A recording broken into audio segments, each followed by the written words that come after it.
Nearly 100 million vehicles were built around the world last year.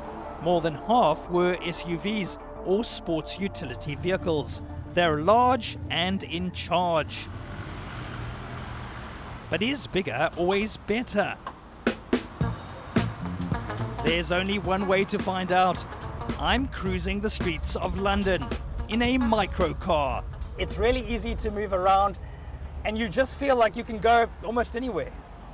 Swiss company Microlino has just released this electric microcar in the UK. It developed the prototype for its vehicles in China. Now it's hitting the roads of Europe. You can drive it on the highway in most parts of the continent, but it's more suited for short trips in the city, when, very often, the driver is the only person in the car. 9 times out of 10, it's one person. So that throws up an interesting question. How much car do you need? Microlino may have a mountain to climb. Other brands like Fiat and Smart have released similar models over the years. But most of us are still driving big cars. Research firm TNE looked at the top 100 models sold in Europe. 52% of those cars were too wide for standard parking bays on the street. And here in London, some people are getting revved up. They say the city was not made for mega machines. Our roads are designed for horse and cart, so large vehicles, it ain't going to work. They can get a bit dangerous with what they're doing. Rules kind of go out the window for them in busy times in London. Some cities are taking action. Paris, for example, raised parking fees, forcing large SUVs to pay $21 an hour for a spot in the city centre. Analysts say that's a good idea.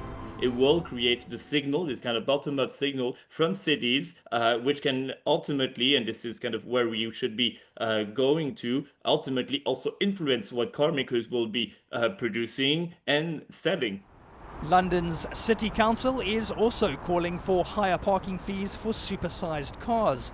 But could microcars solve the parking problem? The councils and the authorities that run the cities would have to react to it, because they'd see the potential of the space that would be created for parking.